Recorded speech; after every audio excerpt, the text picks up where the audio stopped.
hatiku dengan hadirmu.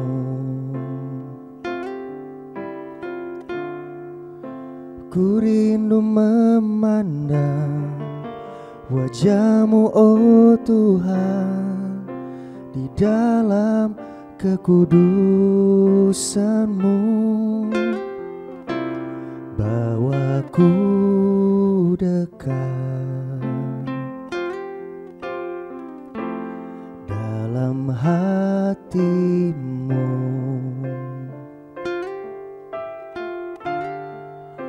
Ku rindu mendengar suara-Mu, oh Tuhan, di tempat kudus-Mu sekarang. Ku rasakan kasih-Mu dan indahnya kekudusan-Mu, penuhi dengan kasih-Mu. Diam di hadirat-Mu, ku mengangkat tanganku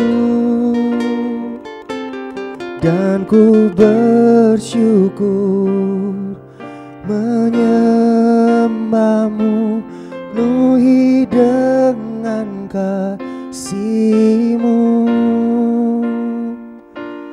Diam di hadirat-Mu, ku rasakan kasih-Mu dan indahnya kekudusan-Mu, penuhi dengan kasih-Mu. Diam di hadirat-Mu, ku mengangkat tanganku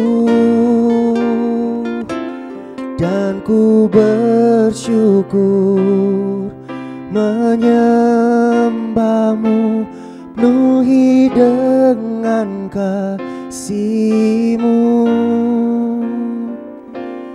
Diam di hadirat-Mu,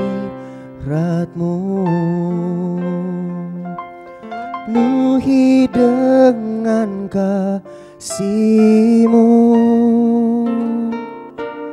Diam di hadirat-Mu.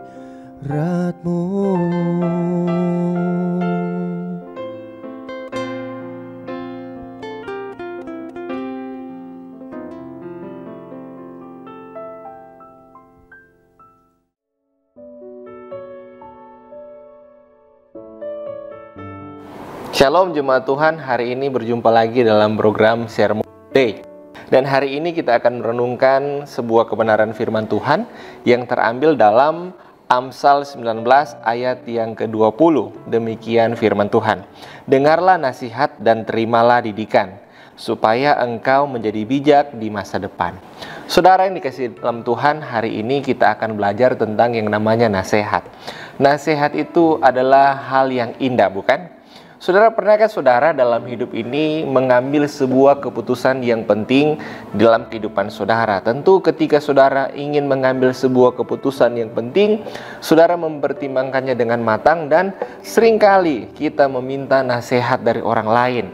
Kita meminta pendapat dari orang lain untuk keputusan-keputusan yang akan kita ambil. Saudara, kalau kita juga melihat di dalam kehidupan ini, ada banyak profesi berkaitan dengan nasihat. Ada yang namanya nasihat medis. Saudara ketika mengalami masalah kesehatan, tentu saudara pergi kepada ahlinya, yaitu seorang dokter dengan berbagai spesialisasi mereka. Saudara bertanya tentang masalah kesehatan saudara, saudara minta nasihat medis. Sebelum tindakan medis diambil, saudara butuh pertimbangan itu sebuah nasihat. Kemudian ada juga nasihat keuangan. Hari-hari ini ada banyak kita lihat di sosial media penasehat-penasehat keuangan. Bagaimana cara kita memanage, cara kita mengatur keuangan kita secara pribadi ataupun keuangan kita dalam sebuah pekerjaan atau perusahaan. Saudara, penasehat itu penting dan krusial di dalam kehidupan kita. Nah, saya sendiri berprofesi sebagai seorang penasihat hukum, saudara. Dan saya juga sebagai seorang hamba Tuhan, seringkali ada banyak orang yang datang kepada saya membawa persoalan hukum mereka. Dan ada juga beberapa di antaranya yang datang dengan persoalan hukum, yaitu ingin mengakhiri hubungan hukum pernikahannya atau ingin cerai. Saudara, seringkali ada alasan-alasan yang melatar belakanginya. Salah satu di antaranya, saya menyesal. Ada kata-kata penyesalan di sana karena mungkin sebelum menikah dia adalah pribadi yang berbeda. Tapi ketika menikah muncul aslinya, saudara, sehingga ada kata penyesalan tadi. Nah, untuk itu dalam mengambil sebuah keputusan di dalam kehidupan kita penting yang namanya sebuah nasihat. Saudara, di dalam Amsal 15 ayat 22 dikatakan begini, rancangan gagal kalau tidak ada pertimbangan, tetapi terlaksana kalau banyak penasehat. Makanya tidak heran kalau saudara melihat dalam dunia pemerintahan ada yang namanya penasehat bagi seorang kepala daerah, bahkan presiden. Karena dalam sebuah kebijakan, dalam sebuah keputusan itu harus dipikirkan bersama. Ada orang-orang yang punya hikmat dari latar belakang ilmu yang berbeda untuk membantu pemimpin, kepala daerah, bahkan presiden dalam mengambil sebuah keputusan. Nah, saudara, dalam kehidupan kita sehari-hari tentu kita butuh yang namanya nasihat. Nah, pertanyaannya seringkali, apa respon kita ketika kita diberi nasihat?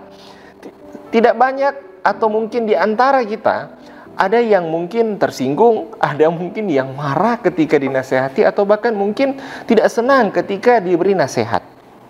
Tapi percayalah, saudara, orang-orang yang menasihati kita itulah sesungguhnya orang-orang yang care, yang peduli, bahkan yang sayang terhadap kehidupan kita. Nah, kalau mereka care, sayang untuk kehidupan kita, mereka rindu, mereka ingin supaya saya dan saudara tidak gagal, tidak salah dalam mengambil keputusan. Makanya itu hadirlah mereka sebagai orang-orang yang menasihati saudara. Siapa itu? Bisa hamba Tuhan, bisa orang yang lebih tua, kakak rohani, orang tua kita, saudara kita, itu bisa saja jadi alat Tuhan yang Tuhan pakai untuk menasihati kita. Di samping orang lain yang menjadi alat Tuhan untuk menasihati kita, tentu yang berikut adalah firman Tuhan.